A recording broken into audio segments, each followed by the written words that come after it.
হঠাৎ কাইলৈ মানে গুৱাহাটীলৈ তলব কৰা হৈছে কংগ্ৰেছৰ নেতাসকলক শনিবাৰে হঠাৎ এই কংগ্ৰেছৰ নেতাসকলক গুৱাহাটীলৈ তলব কৰা হৈছে কাৰণ তেওঁলোকে নিৰ্বাচনী পৰ্যালোচনা বৈঠকত মিলিত হ'ব ভোট গণনালৈ মাজত মাত্ৰ দুটা দিন আৰু কাইলৈ পাৰ হ'লেই মাজত এটা দিন থাকিব আৰু শনিবাৰৰ দিনটোতে কংগ্ৰেছে বিশেষ বৈঠকৰ আয়োজন কৰিছে নমস্কাৰ স্বাগতম ষ্টুডিঅ'ত মই প্ৰাঞ্জল গোপন সমীকৰণ মনত এবুকু আশা এই মনত আশা লৈ কংগ্ৰেছ নেতা সকল বৈঠকত বহিব কোন কোন উপস্থিত থাকিব জিতেন্দ্ৰ সিং উপস্থিত থাকিব অসম কংগ্ৰেছৰ তত্ত্বাৱধায়ক হয় জিতেন্দ্ৰ সিং ইফালে ছত্তীশগড়ৰ প্ৰাক্তন মুখ্যমন্ত্ৰী ভূপেশ বাঘেল উপস্থিত থাকিব লগতে কৰ্ণাটকৰ উপমুখ্যমন্ত্ৰী ডি.কে. শিৱকুমাৰ উপস্থিত থাকিব গৌৰৱ গগৈ উপস্থিত থাকিব কংগ্ৰেছৰ নেতাসকল বা প্ৰাৰ্থীসকলটো থাকিবই লগতে তেওঁলোকৰ বিৰোধী ঐক্যৰ সকলো প্ৰাৰ্থীকেই কাইলৈ এই বৈঠকত উপস্থিত থাকিবলৈ আমন্ত্ৰণ জনোৱা হৈছে হঠাৎ তেওঁলোকক তলব কৰা হৈছে গুৱাহাটীৰ সকলো একগোট হ'ব লাগে তেওঁলোকৰ এক্সিট পলত ভৰসা নাই বুলি ইতিমধ্যে কৈ দিছে আৰু তেওঁলোকে আশা পালি আছে যে এইবাৰ চৰকাৰ গঠন হ'ব অৱশ্যে এক্সিট পলে বিপৰীত কথা কৈছে কিন্তু কংগ্ৰেছে এক্সিট পলক বিশ্বাস নকৰো বুলি সদৰে কৈছে তেওঁলোকে কৈছে যে এক্সিট পলক আমাৰ বিশ্বাস নাই অৱশ্যে এক্সিট পল যে সদায় শুদ্ধই হয় সেইটো স্বাভাৱিকতে ক'ব নোৱাৰি বিভিন্ন সময়ত এক্সিট পল অশুদ্ধ হোৱাও আমি দেখিবলৈ পাইছো আৰু কংগ্ৰেছ নেতাই অৱশ্যে পোনপটীয়াকৈ কৈছে যে এই এক্সিট পলক আমি বিশ্বাস নকৰো বাকি জনতা জনাৰ্দনে যি ৰায় দিছে সেয়া 4 মেত নিশ্চয় হ'ব 4 মেত সকলো ফলাফল ওলাব আৰু কংগ্ৰেছে আশা কৰিছে যে তেওঁলোকে মেজিক নাম্বাৰ স্পৰ্শ কৰিবলৈ সক্ষম হ'ব এটা লক্ষণীয় হয় সেইটো আমি 4 মেতহে গম পাম যে মেজিক নাম্বাৰ কংগ্ৰেছে স্পৰ্শ কৰিব পাৰে নে নোৱাৰে বা কংগ্ৰেছ প্লাছে কিন্তু ইফালে তেওঁলোকে এতিয়া কুচকাৱাজবোৰ চলাই আছে তেওঁলোকে বিভিন্ন কথা কৈ আছে বিশেষকৈ কংগ্ৰেছৰ সেনাপতি গৌৰৱ গগৈৰ নেতৃত্বত এই যি বৈঠক অনুষ্ঠিত হ'ব শনিবাৰে সেয়া হ'ব ৰত্নমৌলী পেলেছত গুৱাহাটীৰ ৰত্নমৌলী পেলেছত আমন্ত্ৰণ জনোৱা হৈছে সকলোকে তাতেই কংগ্ৰেছে বিশেষ গুণাগুঠা কৰিব কিন্তু এয়া অংক জংকপংক হয় নে সঁচাকৈয়ে মেজিক নম্বৰৰ দিশে যায় সেয়াও লক্ষণীয় হ'ব তেওঁলোকে আশা কৰি আছে যে তেওঁলোকে কৈছে কি কৈছে তেওঁলোকে যে কোনটো সমষ্টিত কোনগৰাকী প্ৰাৰ্থী জয়ী হ'ব তাৰ যোগ বিয়োগৰ অংক চলিব হেনো তেওঁলোকে কৈ আছে যে বৰ্তমানৰ যি চৰকাৰ সেই চৰকাৰৰ দিন এতিয়া উকলিব কাৰণ ৰাইজ বিতুষ্ট হৈছে অসন্তুষ্ট হৈছে সেয়েহে কংগ্ৰেছৰ পক্ষত সকলোৱে ভোট দিছে কিন্তু গ্ৰাউণ্ড জিৰ' ৰিপৰ্টটো অলপ ভিন্ন হয় যেন অনুভৱ হয় গ্ৰাউণ্ড জিৰ'ত এবাৰ বহুত লোকক বিভিন্ন সা সুবিধা দিয়া হৈছে আঁচনি দিয়া হৈছে মহিলাসকলক বিশেষকৈ এবাৰ মহিলাৰ ভোটাধিকাৰৰ হাৰো বেছি মহিলাসকলক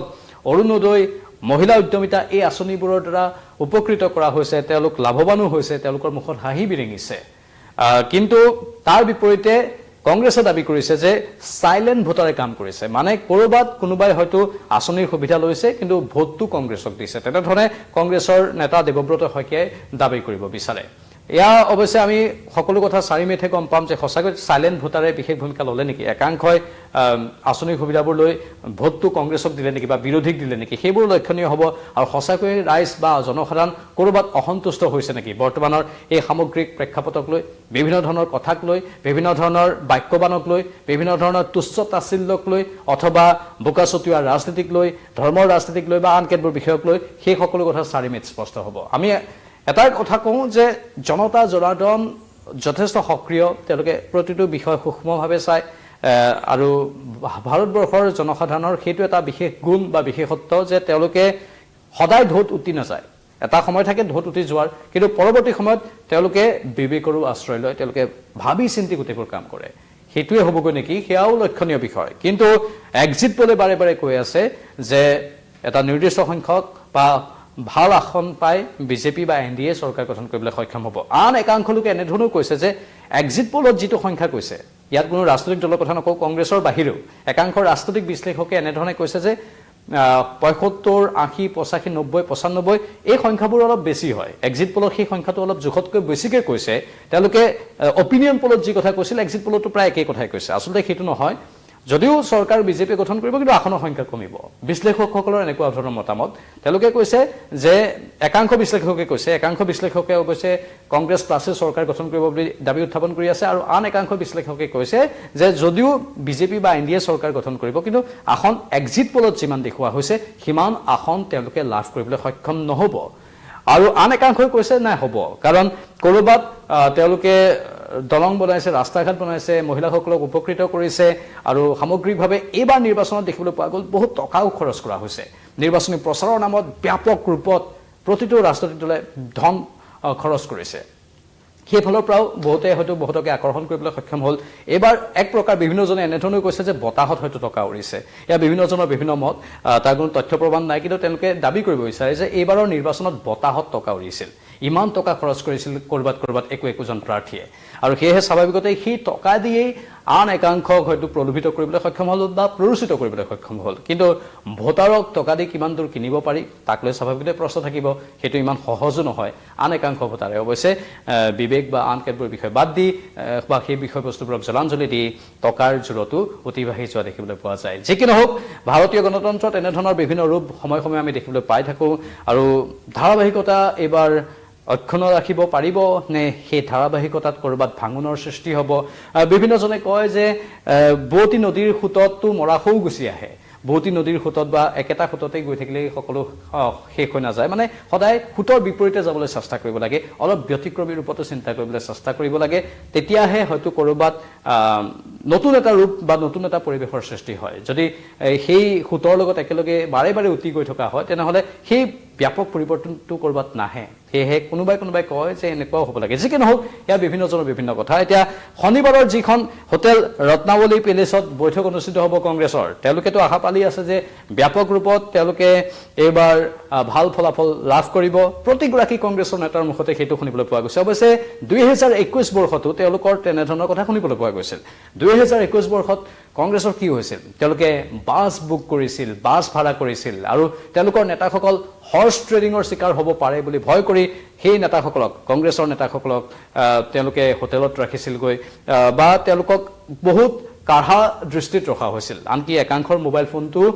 সুইচ অফ কৰিবলৈ পৰামৰ্শ দিয়া হৈছিল 2021ত পৰৱৰ্তী সময়ত কি হ'ল যেনেধৰণে তেওঁলোকে অংক কৰিছিল যেনেধৰণে কুচকাবা চলাইছিল হৈ কৰিছিল সেইটো বাস্তৱত নহলগৈ বহুতে আশা কৰিছিল যে কংগ্ৰেছে এইবাৰ যেনেকুৱা তৎপৰতা দেখুৱাইছে হয়তো কৰবাত এইবাৰ বিপৰীত এক ছবি বা ব্যতিক্ৰমী এক ছবি দেখিবলৈ পোৱা যাব কিন্তু 2021ত সেইটো আমি হোৱা নেদেখিলোঁ হোটেল ৰাজনীতি কৰিলে বহুতক বাছত লৈ বিভিন্ন ঠাইত ঘূৰাই ফুৰালে তাৰ পাছতো ফলাফল কি হ'ল আপোনালোকে সকলোৱে দেখিলে এইবাৰো তেনেকুৱা হ'ব নে এইবাৰ বেলেগ হ'ব এইবাৰ বহুতে এনেধৰণে কৈছে যে পূৰ্বতে তিনি গগৈ মিল হোৱা নাছিল একলগ হোৱা নাছিল বিধানসভা নিৰ্বাচনত এইবাৰ তিনি গগৈ একলগ হৈছে আৰু তেওঁলোকৰ মাজত মিত্ৰতাত এটা নতুন জোৱাৰৰ সৃষ্টি হৈছে সেইটোৱে তেওঁলোকৰ বাবে এটা আশাৰ ৰেঙনি কঢ়িয়াব পাৰে অৱশ্যে এইবাৰ AIUDF নাই যি কি নহওক এবাৰ আন একাংশ লোকেও চৰ্চা এনেধৰণে চলাই আছে যে AIUDFৰ এইবাৰ একেবাৰে পতন হ'ব তেওঁলোকে নিজৰ পূৰ্বৰ যি ধাৰা সেয়া অক্ষুণ্ণ ৰাখিব নোৱাৰিব সেই সকলো বিষয় অত্যন্ত গুৰুত্বপূৰ্ণ আৰু কংগ্ৰেছ নেতৃত্ব এনেধৰণে বিশেষ বৈঠকৰ আয়োজন কৰাটো বিশেষকৈ য'ত কৰ্ণাটকৰ উপমুখ্যমন্ত্ৰী DK শিৱকুমাৰ অসম কংগ্ৰেছৰ পৰ্যবেক্ষক জিতেন্দ্ৰ সিং ছত্তীশগড়ৰ প্ৰাক্তন মুখ্যমন্ত্ৰী ভূপেশ বাঘেল এনেধৰণৰ সকলো নেতাক হঠাৎ গুৱাহাটীলৈ তলব কৰা হৈছে আৰু তেওঁলোকক তাৎক্ষণিকভাৱে বলবৎ হৈ গুৱাহাটীলৈ আহিবলৈ কোৱা হৈছে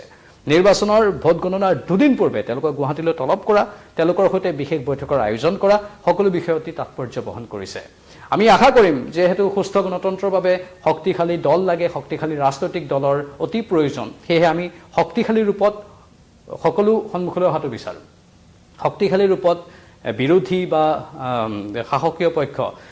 তেওঁলোকে শক্তিশালী ৰূপটো দেখুৱাব লাগে বিৰোধী যিয়ে নাথাকক তেওঁলোকৰ শক্তিশালী ৰূপটোৰ বহিঃপ্ৰকাশ হ'ব লাগে সেয়া বাস্তৱ ক্ষেত্ৰত আসনৰ সংখ্যাৰ ফালৰ পৰাও বহিঃপ্ৰকাশ হ'ব লাগে তেতিয়াহে শাসকীয় দলৰ চাপ বা তেওঁলোকৰ ওপৰত চাপ এটাৰ সৃষ্টি হৈ থাকে তেওঁলোকেও ভাল কাম কৰিবলৈ বাধ্য হয় তেওঁলোকেও যেতি কাম কৰিব নোৱাৰে সেয়া জনতা জনাৰ্দনৰে জয় হৈ গৈ সেয়েহে আমি আশা কৰিম যে তেওঁলোকে যি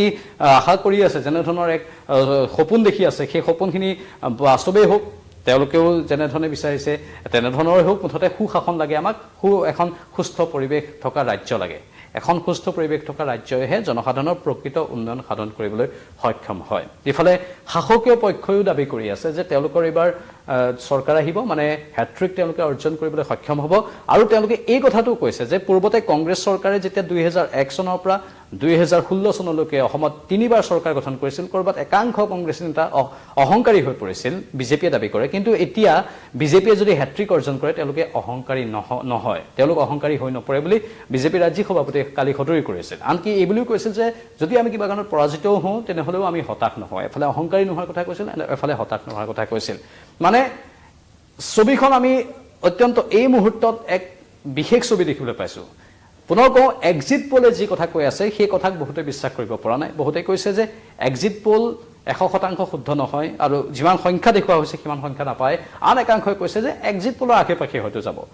লক্ষণীয় বিষয়, গুৰুত্বপূৰ্ণ বিষয়, আৰু তাৰ মাজতেই বিৰোধীৰে এখন বিশেষ বৈঠক শনিবাৰে, সেই বৈঠকখনেও বিশেষ তাৎপৰ্য বহন কৰিছে। মানে কংগ্ৰেছ